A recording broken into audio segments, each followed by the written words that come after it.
बिस्मिल्लाहिर्रहमानिर्रहीम। अस्सलाम वालेकुम। मैं शेजीउल्लाह फरासत। आप देख रहे हैं नेशनल और इंटरनेशनल न्यूज़ पर मुश्तमिल 4 टीवी का खुसूसी खबरनामा दुनिया भर से, यानी खबरें आपकी नज़र से। सबसे पहले हेडलाइंस।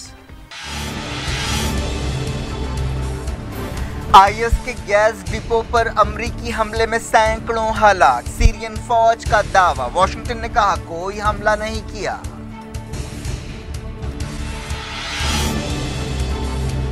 रशिया ने एक बार फिर सीरिया के बारे में करारदाद को सिक्योरिटी काउंसिल में वीटो कर दिया।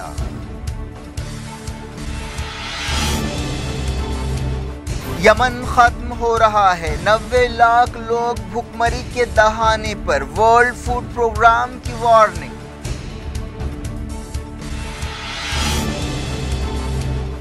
अल-हुसियों ने मोखा की लड़ाई में हादी के 100 सिपाहियों को हलाक करने का किया दावा।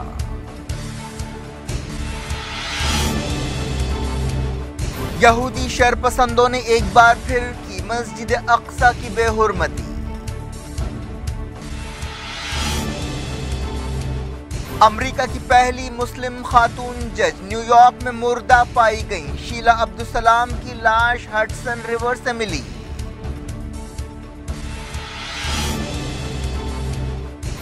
कुलभूषण बेकसूर है, पाकिस्तान सिफारती रसाई दे, हिंदुस्तान का मुतालबा। अब्दुल बासित ने कहा सबूत मौजूद हैं।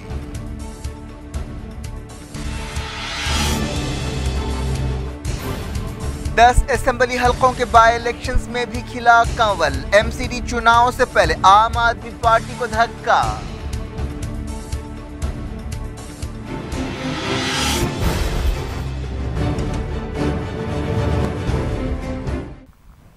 हेडलाइंस आपने देखी। खबरों की तफसील की तरफ आपको लिए चलते हैं। सीरिया से मिलने वाली खबरों में कहा गया कि IS मिलिटेंट्स के गैस के डिपो पर अमरीकी इत्तेहाद के हमले के बाद बड़ी तादाद में लोगों की जानें गई हैं, जिनमें कई सिविलियंस शामिल हैं। सीरियन फौज ने एक बयान में कहा कि बागियों के कंट्रोल वाले दीर अल जोर शहर के करीब हतला गांव में यह हमला किया गया। सीरिया की सरकारी न्यूज एजेंसी साना ने बताया कि इस हमले के बाद पूरे इलाके में काला धुआं फैल गया। हमले के बाद जबरदस्त आग लग गई जो कई घंटों तक भड़कती रही। फौज ने एक बयान में कहा कि सैकड़ों लोग इस हमले में हलाक हुए हैं। ज्यादातर लोगों की मौत उनके जिस्म में जहरीला धुआं जाने की वजह से हुई। सीरियन फौज के बयान में कहा गया कि यह हमला इस बात का सबूत है कि सीरिया में सरगर्म बागी ग्रुप्स और अमरीकी इत्तेहाद के दरमियान तालमेल था, और इससे यह इशारा भी मिलता है कि बागियों के पास केमिकल हथियार हैं। सीरिया की वजारत खारजा ने अमरीका के इस हमले की मजम्मत की और उसे अरब मुल्क में जारहियत करार दिया। वजारत खारजा ने कहा कि अमरीका का वाहिद मकसद सीरियन फौज की ताकत को कमजोर करना है।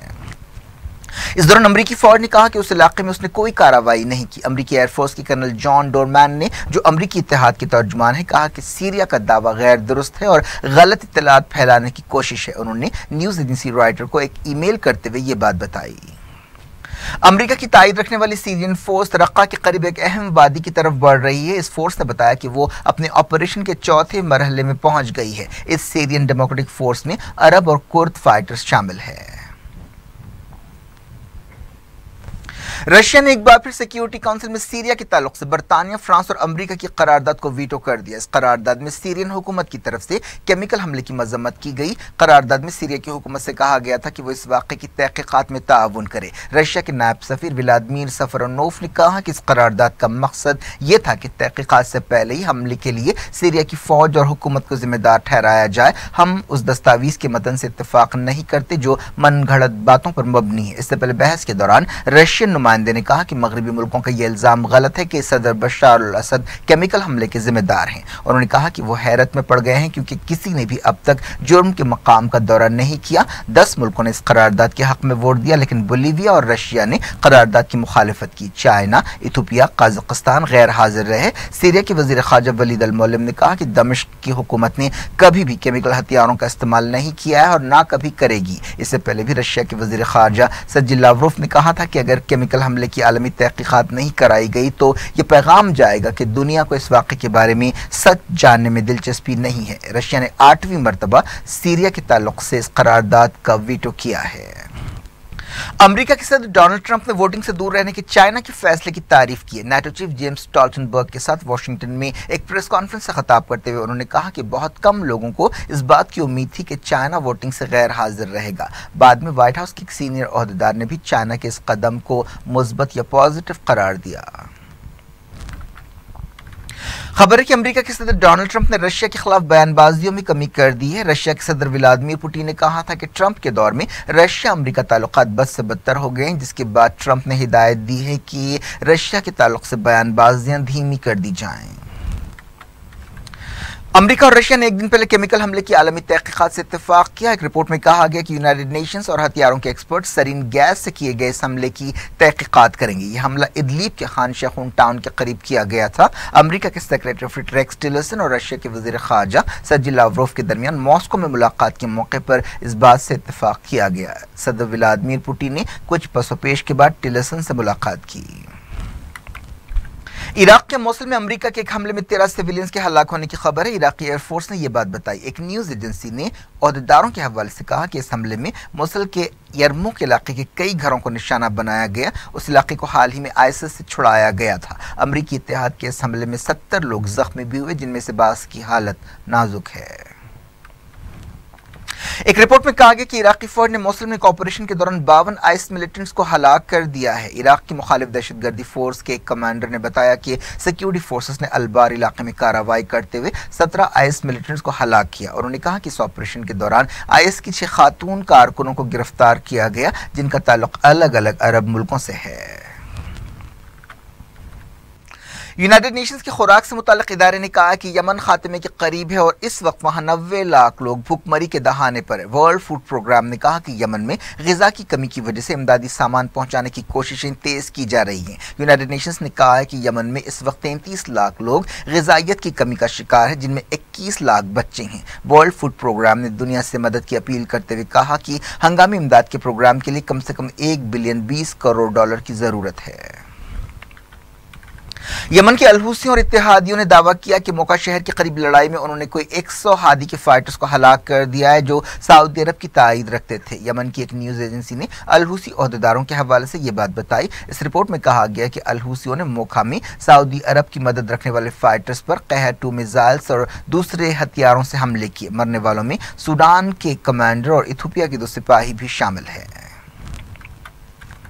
यहूदी शरपसंदों ने एक बार फिर मस्जिद अक्सा में धावे किए और वहां की बेहुरमती की। फलस्तीन इंफॉर्मेशन सेंटर ने बताया कि जुमेरात को 100 से ज्यादा यहूदी शरपसंदों ने मस्जिद अक्सा पर हल्ला बोल दिया। इनमें कई नौजवान थे। इन शरपसंदों को इस्राएली पुलिस और फौज की सिक्योरिटी हासिल थी। चश्मदीदों ने बताया कि इन शरपसंदों ने मस्जिद अक्सा में घुसकर यहूदी तरीके से इबादतें की। एक यहूदी त्यौहार के मद्देनजर सिक्योरिटी बढ़ा दी गई है और मस्जिद अक्सा में मुसलमानों के दाखिले को महदूद कर दिया गया है। जर्मनी के ओहदेदारों ने हाल ही में एक फुटबॉल टीम की बस पर हमले के सिलसिले में एक 26 साल इराकी शख्स को गिरफ्तार किया है। समझा जा रहा है कि वो आईएस का हमदर्द और कारकुन है। इस नौजवान की शिनाख्त अब्दुल बासित की हैसियत से की गई है, जो तुर्की के रास्ते से 2016 के शुरू में जर्मनी पहुंचा था।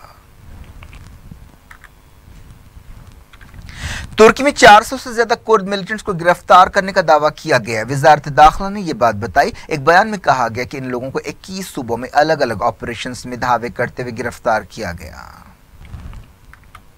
तुर्की में 16 अप्रैल को एक अहम रेफरेंडम होने वाला है। दस्तूरी तरमीमात के बारे में होने वाले इस रेफरेंडम से फैसला होगा कि क्या सदर को गैर मामूली इख्तियारात मिल जाएंगे। इस रेफरेंडम से पहले हुकूमत और अपोजिशन की तरफ से जबरदस्त मुहिम चलाई गई। दोनों तरफ से वोटर्स को कायल करने की कोशिश की गई।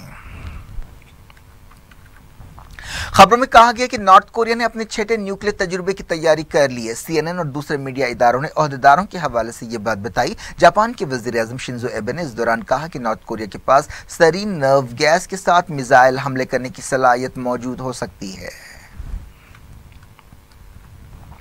चाइना की सरकारी मीडिया में कहा गया कि बीजिंग उस सूरत में नॉर्थ कोरिया की हुकूमत और अवाम की हिफाजत करेगा जब प्योंगयांग अपना न्यूक्लियर प्रोग्राम छोड़ देगा। चाइनीज जबान के अखबार ग्लोबल टाइम्स ने यह बात बताई। दुनिया भर से मैं वक्त हो गया एक छोटे से ब्रेक के बाद और खबरों के साथ साथ देखेंगे। सुप्रीम कोर्ट ने अगले तालीमी साल से उर्दू जबान में भी नीट इम्तिहान लिखने की इजाजत दे दी है और दुनिया में 2 बिलियन लोग गंदा पानी इस्तेमाल करने पर मजबूर हैं।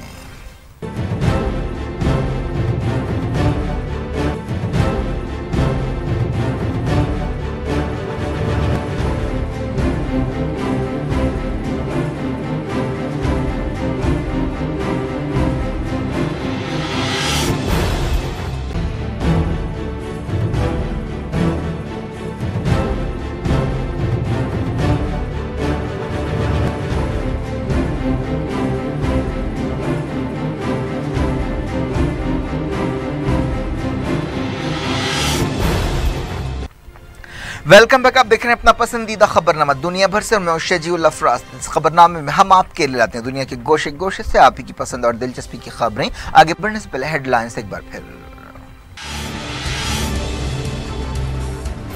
आईएस के गैस डिपो पर अमरीकी हमले में सैकड़ों हलाक। सीरियन फौज का दावा। वॉशिंगटन ने कहा कोई हमला नहीं किया।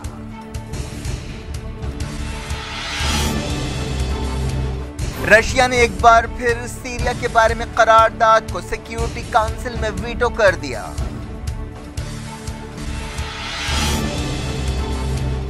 यमन खत्म हो रहा है। 90 लाख लोग भूखमरी के दहाने पर। वर्ल्ड फूड प्रोग्राम की वार्निंग।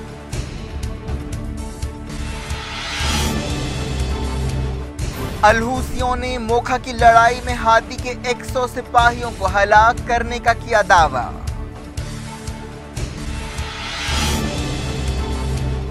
यहूदी शरपसंदों ने एक बार फिर की मस्जिद अक्सा की बेहुरमती। अमेरिका की पहली मुस्लिम खातून जज न्यूयॉर्क में मुर्दा पाई गई। शीला अब्दुल सलाम की लाश हडसन रिवर से मिली।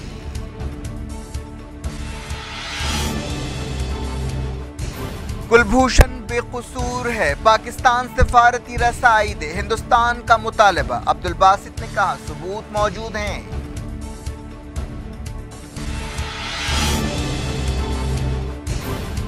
दस असेंबली हलकों के बाई इलेक्शंस में भी खिला कंवल। एमसीडी चुनाव से पहले आम आदमी पार्टी को धक्का।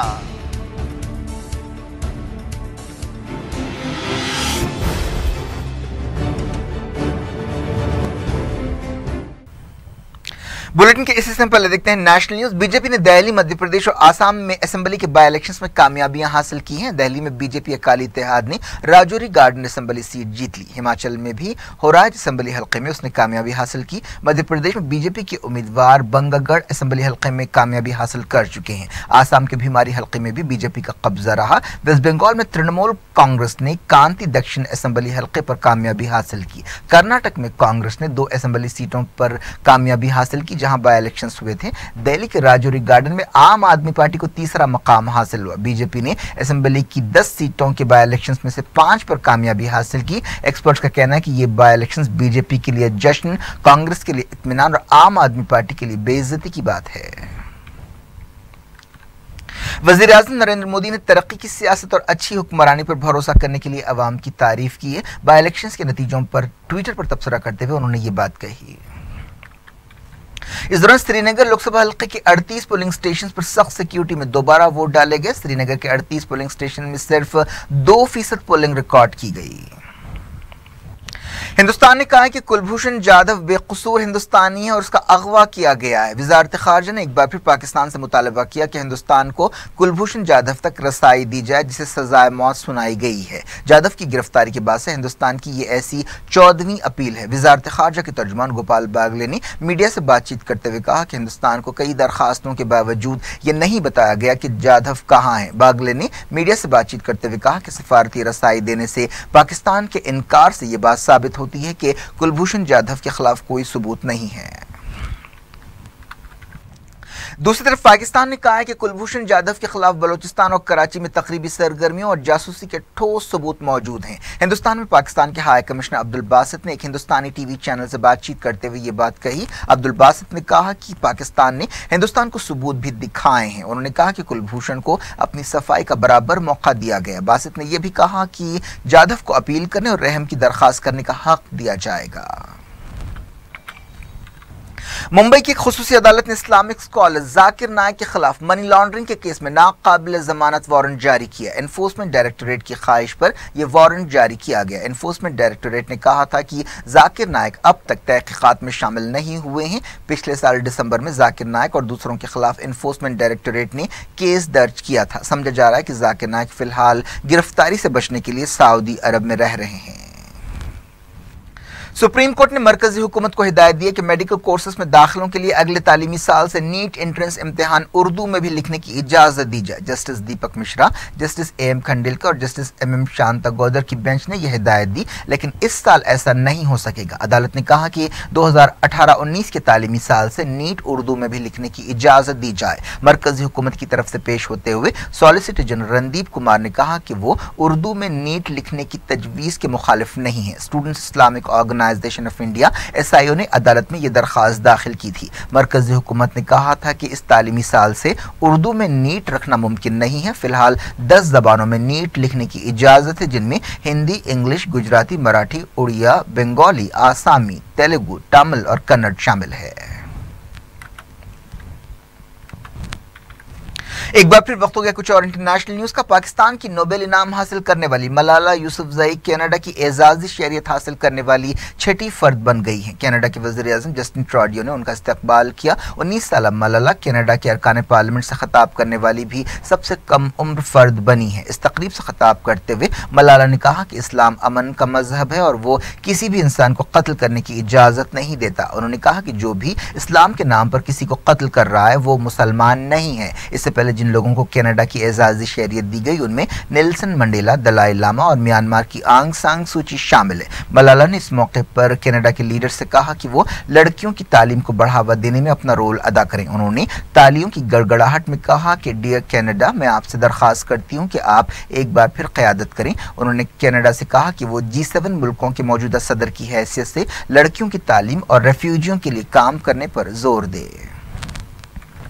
लंदन में चाकू से हमलों के वाकयात बढ़ गए। एक रिपोर्ट में कहा गया कि 24 घंटों के दौरान 3 लोगों को चाकू से वार करके कत्ल कर दिया गया। लंदन की एक बस में एक बहादुर नौजवान ने चाकू से लैस एक शख्स से चाकू छीन लिया, जिसके बाद हमला आवर भागने पर मजबूर हुआ। इस 20 साल नौजवान को इस हाथापाई के दौरान कई जख्म आए, लेकिन वो दूसरे मुसाफिरों की जान बचाने में कामयाब रहा। नाइजीरिया की योग रियासत में फौज और पुलिस के दरमियान झड़प हुई। इस झड़प में एक सिपाही हलाक हुआ और 3 पुलिस वाले मारे गए। हुकूमत ने इस वाक़े को अफसोसनाक करार दिया। गड़बड़ उस वक्त शुरू हुई जब सादा लिबास पहने हुए एक सिपाही ने पुलिस के काफिले की गाड़ी को टक्कर दे दी। यूरोप की एक अदालत ने कहा है कि रशिया के ओहदेदारों ने 2004 में बेस्लान के स्कूल पर कार्रवाई करते हुए इंसानी हुकूक की खिलाफ वर्जी की थी। उस वाक़े में 300 से ज्यादा लोग हलाक हुए थे। रशियन हुकूमत ने यूरोपीय अदालत के इस फैसले पर एतराज़ किया और कहा कि इस जुमले से इत्तेफाक करना उसके लिए नामुमकिन है। क्रेमलिन के तर्जुमान डिमिट्री पेस्कोव ने मीडिया से बातचीत करते हुए कहा कि जिस मुल्क ने हमला सहा है उस मुल्क के बारे में ऐसे अल्फाज का इस्तेमाल नाकाबिल कबूल है। इस स्कूल में कोई 1100 बच्चे, सरपरस्त और टीचर्स थे जिन्हें हाईजैक किया गया था और रशियन फौज ने कार्रवाई करते हुए स्कूल पर हल्ला बोल दिया था। इस पूरे ऑपरेशन के दौरान जो 3 दिनों तक जारी रहा था, हाईजैकर्स ने स्कूल में धमाके किए थे। रशिया की वजारत इंसाफ ने कहा कि वो इस फैसले के खिलाफ अपील करेगी। अमेरिका की पहली मुस्लिम खातून जज न्यूयॉर्क में मुर्दा पाई गई। Sheila Abdul Salam New York high court के लिए काम करने वाली पहली अफ्रीकन अमेरिकन भी थी। 65 साल जज की लाश हडसन रिवर में तैरती हुई पाई गई। पुलिस ने जज के शौहर को लाश की शिनाख्त के लिए बुलाया। ओहदेदारों ने बताया कि उनके जिस्म पर चोट के कोई निशान नहीं थे। शीला अब्दुल सलाम की मौत पर उलझन पाई जाती है। पुलिस तहकीकात कर रही है। अफ्रीका के मुल्क सेनेगल में एक मजहबी प्रोग्राम के दौरान आग लगने से कम 22 लोग हलाक हो गए और 87 जख्मी हुए। बताया गया कि आग लगने के बाद भगदड़ मच गई। 20 जख्मियों की हालत नाजुक बताई गई है।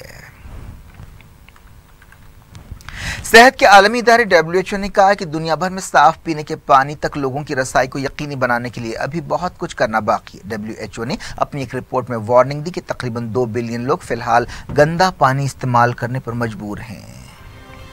क्या कुछ हो रहा है आपकी दुनिया में, आखिर में हेडलाइंस दुनिया भर से एक बार फिर देखते हैं। IS के गैस डिपो पर अमरीकी हमले में सैकड़ों हलाक। सीरियन फौज का दावा। वॉशिंगटन ने कहा कोई हमला नहीं किया।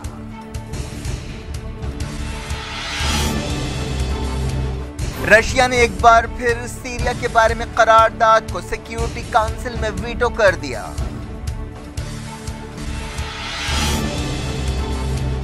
यमन खत्म हो रहा है। 90 लाख लोग भूखमरी के दहाने पर। वर्ल्ड फूड प्रोग्राम की वार्निंग।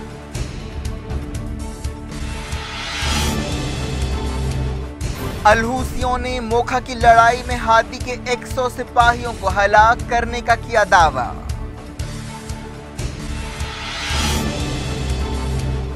यहूदी शरपसंदों ने एक बार फिर की मस्जिद अक्सा की बेहुरमती। अमेरिका की पहली मुस्लिम खातून जज न्यूयॉर्क में मुर्दा पाई गई। शीला अब्दुल सलाम की लाश हडसन रिवर से मिली।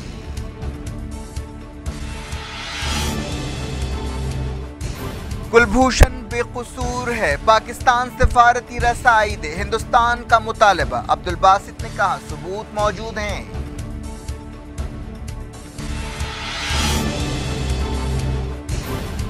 दस असेंबली हलकों के बाई इलेक्शंस में भी खिला कंवल। एमसीडी चुनाव से पहले आम आदमी पार्टी को धक्का।